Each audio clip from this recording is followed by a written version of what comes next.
बात है। बात सुनो पहले, मैडम क्या कह रही है? हमारे बीच में एसडीएम मैडम आई हुई है, 1 मिनट हमारे हित की बात कर रही है, आप सुनो इनको। भारत माता की सबसे ये बताएंगे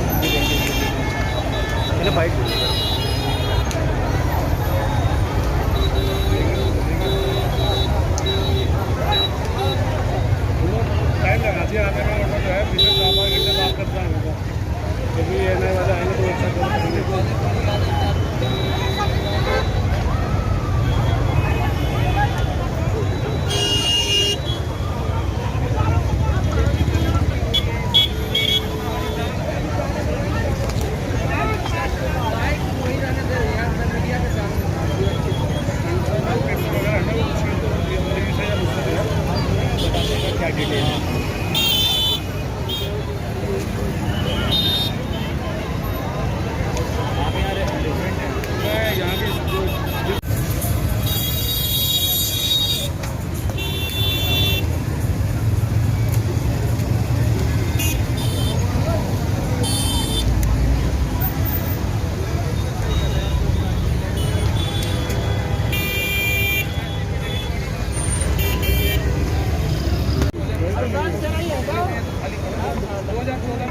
केजरीवाल कहता है कि जी हमने तो सारे एजेंट वेयर सबको पास कर दिया और फिर 2015 में यकायक वो जमीन के बना देते हैं, उसे खाली भी मान लेते हैं।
जमावड़ा इकट्ठा हो रहा है, उसका कोई वो औचित्य नहीं है।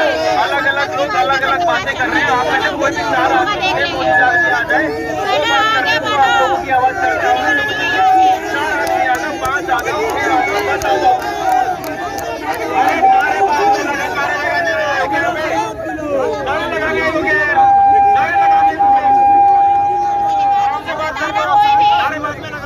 किसी के बारे में कोई भी बताना, कोई भी 5 आदमी 6 आदमी हो रहा है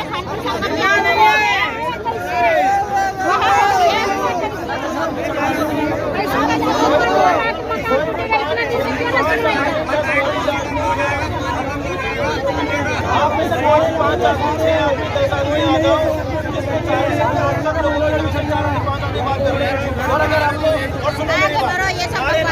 भाई साहब अगर कुछ समस्या का हल हो रहा है तो खूब नारे लगाओ, हम भी लगाएंगे। नारे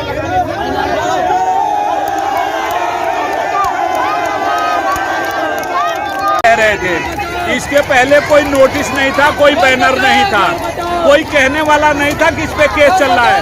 अगर दिल्ली सरकार केस लड़ रही थी तो क्यों नहीं यहाँ बोर्ड बैनर लगाया? सरकार कोई केस लड़ रहा था तो इस पे क्यों नहीं बोर्ड लगा?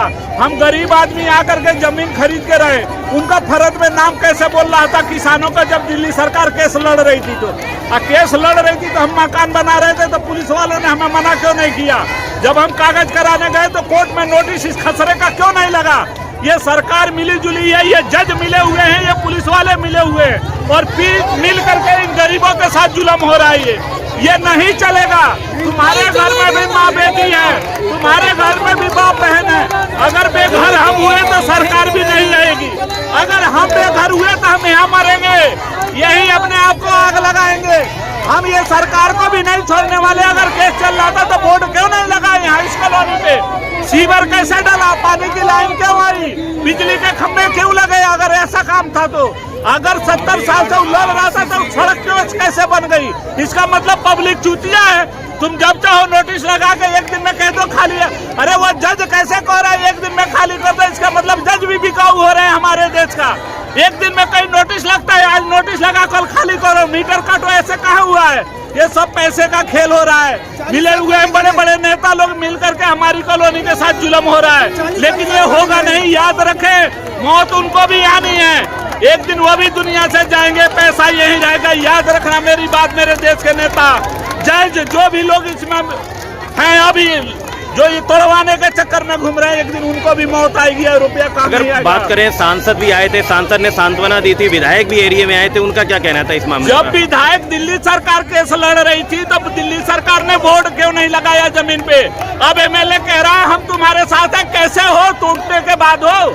सांसद हमारा एमपी है, इतनी बड़ी सरकार बीजेपी है, सांसद इन लोगों के बीच में आके खड़ा हो कहता मैं वकील दे दूंगा। अरे वकील तो हम अपना घर बचाने के लिए अपना कपड़ा बेच के कर लेंगे, तुम काहे को वकील करा रहे? तुम यहाँ आके खड़े होकर को हम तुम्हारे साथ है, तो हम समझे हमारा एमपी है। ये सब के सब चोर है, एमएलए भी हमारा और एमपी भी हमारा।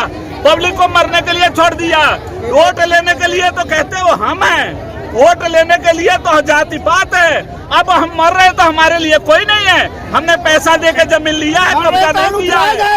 हमने पैसा दे के जमीन खरीदा हुआ है, कब्जा किया हुआ नहीं है। कहाँ थी दिल्ली सरकार? कहाँ थे मनोज तिवारी? क्यों नहीं बोर्ड लगवाए? क्यों नहीं बैनर लगवाए? अगर लगा होता तो हम शायद नहीं खरीदते। हमारा जीवन भर का पूंजी है, हम बिहार से अपनी पूरी जमीन बेच के आके यहाँ खरीदे हुए हैं। हमें बतावे दिल्ली सरकार हम कहाँ जाए? ना घर के रहे ना यहाँ के रहे, कहाँ जाए? ये पब्लिक कहाँ जाए? 40 कितने मकानों पर खतरा बन रहा है? 1000 घर हैं, 1000 घर, 5 लाख लोग हैं। 5 लाख लोग हैं, जिसमें 20 गज, 25 गज, 30 गज के घर हैं। एक भी घर 200 गज का नहीं है। एक भी बड़े आदमी नहीं है। बड़ा आदमी होता तो एक काम नहीं होता। एक भी नेता यहाँ नहीं है। सब गरीब पब्लिक है और बिहार की पब्लिक है, इसलिए ये जुल्म हो रहा है। लेकिन बिहार कमजोर नहीं है। कहीं ये धोखे में रहे। हम सरकार बनाना भी जानते हैं, बदलना भी जानते हैं और लड़ना भी जानते हैं, मरना मिटना भी जानते हैं। हम इतने हल्के लोग नहीं हैं। अगर सरकार हल्के में ले रही है तो गलतफहमी है उसकी। 3 तारीख नोटिस भेजा और 5 तारीख को वो जो है हमारा कनेक्शन काट दिया। एमटीएनएल का इंटरनेट चल रहा है, कनेक्शन उन्होंने दे ही नहीं रहे हमें। 4 साल से हम बिल भर रहे हैं, उसका 20,000 रुपये हम बिल भर चुके हैं। लेकिन जिस तरीके अभी ये नया उन्होंने नोटिस भेजा 3 तारीख को, 5 तारीख मिला और 6 तारीख को हमारा। लेकिन जो नया मुद्दा दिया गया है, जिस तरीके से अभी नया नोटिस इश्यू हुआ है, एनडीपीएल को भी बोला गया और दिल्ली जल बोर्ड को भी पानी और हमारे पास नोटिस आ गया है एमटीएनएल का। इससे बड़ा प्रूफ कोई भी नहीं होगा। एमटीएनएल भारत सरकार का है, उन्होंने नोटिस भेजा है, उसके बाद कनेक्शन करवा दिया आकर के 6 तारीख। लेकिन यहाँ कहा जा रहा है कई लोगों के द्वारा कि लोगों ने अपनी पक्की रजिस्ट्रियाँ भी करवा रखी हैं। जब पक्की रजिस्ट्री यहाँ सरकार के द्वारा करी गई है तो फिर इस तरीके की चीजें क्यों? सर, पक्की रजिस्ट्री हमारी भी है, उसके साथ हमारे साथ ऐसा जुल्म हो रहा है। तोड़ने के लिए नोटिस भेज रहे हैं, सर्वे कर रहे हैं, नपाई कर रहे हैं कि हम यहाँ पे विधानसभा बनाएंगे, यहाँ विधानसभा बनाएंगे, पार्क बनाएंगे। ये क्या मतलब है? प्रशासन ने गुमराह करके पैमाइश करवा दिया। प्रशासन ने बोला कि कुछ भी होने नहीं देना, लेकिन आज प्रशासन एकदम चुपचाप है। किसी के मुंह पे ताला बंद हो गया सारे प्रशासन के ऊपर, कोई कार्रवाई नहीं हो रही है। हम लोग कहाँ जाए? गरीब आदमी, इतनी जनता है, बच्चे लेके एक घर में 10-10 आदमी रह रहा है, कहाँ से? त्योहार का मौसम है, छठ भी सर पर है, क्या कहेंगे? हमारी दिवाली भी